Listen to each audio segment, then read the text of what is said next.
வணக்கம். ஆகாஷ்வாணி புதுச்சேரி செய்தி அறிக்கை வாசிப்பவர் கிருஷ்ணமூர்த்தி ராமசுப்பிரமணியன். நடப்பு நிதியாண்டின் முதலாவது காலாண்டிற்கான நிதி ஆயோக் வர்த்தக கண்காணிப்பு அறிக்கை புதுடெல்லியில் இன்று வெளியிடப்பட்டது. இந்தியாவில் தொழில்நுட்ப பொருள் ஏற்றுமதி அதிகரித்து வர்த்தகச் சூழலின் வடிவமே மாறி வருவது குறித்தும், வர்த்தகத்துறை மூலமான வளர்ச்சி தொடர்ச்சியான முறையில் வலுவடைந்து வருவது குறித்தும் இந்த அறிக்கையில் எடுத்துக் கூறப்பட்டுள்ளது. இந்தியாவின் இறக்குமதி பட்டியலில் ஏற்பட்டு வரும் மாற்றங்களை கவனித்தால் உலக அளவிலான பொருள் விநியோக சங்கிலியில் இந்தியா மேலும் மேலும் ஒருங்கிணைந்து வருவதை புரிந்து கொள்ள முடியும் என்றும் அறிக்கையில் தெரிவிக்கப்பட்டுள்ளது. அறிக்கை வெளியிடும் நிகழ்ச்சியில் நிதி ஆயோக் உறுப்பினர் டாக்டர் அரவிந்த் வீர்மானி பேசுகையில், நீண்டகால வளர்ச்சியை தொடர்ந்து பராமரித்து வேலை வாய்ப்புகளை பெருக்க ஏற்றுமதி அரங்கில் மோட்டார் வாகன உற்பத்தி உள்ளிட்ட துறைகளின் போட்டித்திறனை மேலும் வலுப்படுத்துதல் அவசியம் என்றார்.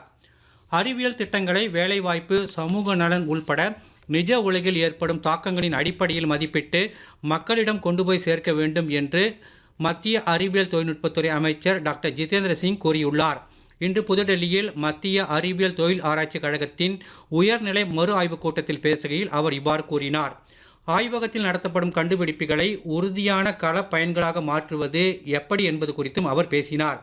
அறிவியல் ஆராய்ச்சிகளை வேலைவாய்ப்பு, ஸ்டார்ட் அப் நிறுவனங்கள் மற்றும் சமூக பலன்களாக மாற்ற வேண்டியதன் அவசியத்தையும் அவர் வலியுறுத்தினார்.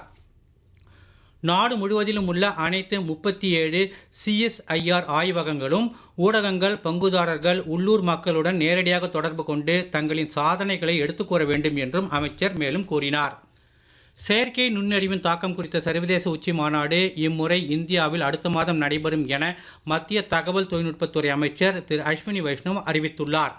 இதற்கான முன்னேற்பாடுகளின் ஒரு பகுதியாக ராஜஸ்தான் மாநிலம் ஜெய்ப்பூரில் இன்று நடைபெற்ற பிராந்திய மாநாட்டில் பேசுகையில் அவர் இதை அறிவித்தார். செயற்கை நுண்ணறிவின் தாக்கங்கள் குறித்த பிராந்திய மாநாடுகள் ஏற்கனவே மேகாலயா மற்றும் ஒடிசாவில் நடத்தப்பட்டு இருப்பதையும் அவர் சுட்டிக்காட்டினார். இந்தியாவின் செயற்கை நுண்ணறிவு துறையில் $70 பில்லியன் அளவிற்கு முதலீடுகள் மேற்கொள்ளப்பட்டு வருவதாகவும், அடுத்த 10 ஆண்டுகளில் 10 லட்சம் இளைஞர்கள் மற்றும் சிறு தொழில் முனைவோர் செயற்கை நுண்ணறிவு தொழில்நுட்பத்தில் பயிற்சி பெறுவார்கள் என்றும் அமைச்சர் தெரிவித்தார். தமிழ், தெலுங்கு, கன்னடம், மலையாளம், ஒடியா ஆகிய 5 செம்மொழிகளின் 55 அரிய இலக்கிய படைப்புகளை மத்திய கல்வி அமைச்சர் திரு தர்மேந்திர பிரதான் இன்று புதுடெல்லியில் வெளியிட்டார்.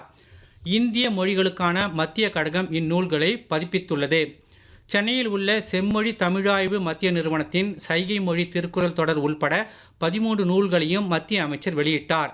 அனைத்து இந்திய மொழிகளும் தேசிய மொழிகள்தான் என்று பிரதமர் திரு நரேந்திர மோடி வலியுறுத்தி வருவதாகவும், இதன் அடிப்படையிலேயே மராத்தி, பெங்காலி, பாலி, பிராகிருதம் உள்ளிட்ட மேலும் 5 இந்திய மொழிகளுக்கு கடந்த ஆண்டில் செம்மொழி அந்தஸ்து வழங்கப்பட்டதாகவும் அவர் கூறினார். மத்திய அரசு வழிகாட்டுதலின்படி புதுச்சேரி அரசின் இளைஞர் நலன் மற்றும் விளையாட்டுத்துறை அமைச்சகத்தால் மாவட்ட அளவிலும் மாநில அளவிலும் இளைஞர்களுக்காக நடத்தப்பட்ட பேச்சுப் போட்டி, கவிதை போட்டி, வினாடி வினா உள்ளிட்ட பல்வேறு போட்டிகளில் வெற்றி பெற்றவர்கள் புதுடெல்லி பாரத் மண்டபத்தில் வரும் 10ஆம் தேதி தொடங்க உள்ள தேசிய இளையோர் விழாவில் பங்கேற்க உள்ளனர். இவர்களை தலைநகருக்கு வழியனுப்பும் விழா புதுச்சேரி லோக் நிவாசில் இன்று நடைபெற்றது. துணைநிலை ஆளுநர் திரு கைலாஷ்நாதன், முதலமைச்சர் திரு ரங்கசாமி ஆகியோர் இதில் கலந்து கொண்டு டெல்லி செல்லும் இளைஞர்களுக்கு நினைவு பரிசு வழங்கி வழி அனுப்பி வைத்தனர். தமிழகத்திலிருந்து தேசிய இளையோர் திருவிழாவிற்கு தேர்ந்தெடுக்கப்பட்டுள்ள 83 பேருடன் தமிழக ஆளுநர் திரு RN ரவி இன்று சென்னை லோக் பவனில் கலந்துரையாடினார்.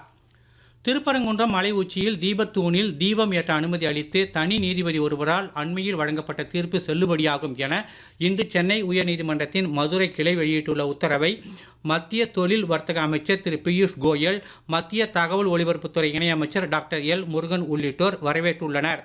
தீபத்தூண் அமைந்துள்ள இடம் திருப்பரங்குன்றம் முருகன் கோவிலுக்கு சொந்தமானதே என்றும் நீதிபதிகள் திரு ஜெயச்சந்திரன், திரு ராமகிருஷ்ணன் ஆகியோர் அடங்கிய அமர்வு இன்று தனது உத்தரவில் கூறியுள்ளது.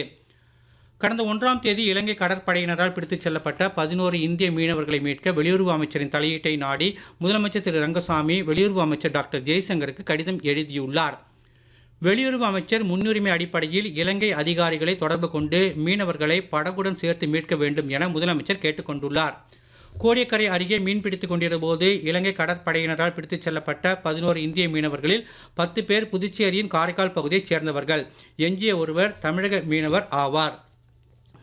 கோலாலம்பூரில் நடைபெறும் மலேசிய ஓபன் பேட்மிண்டன் சாம்பியன் பட்ட போட்டிகளின் ஆடவர் ஒற்றையர் பிரிவில் இந்தியாவின் லக்ஷயா சென், ஆயுஷ் ஷெட்டி ஆகியோர் 2வது சுற்றுக்கு முன்னேறியுள்ளனர். இத்துடன் இந்த செய்தி அறிக்கை நிறைவு பெறுகிறது. வணக்கம்.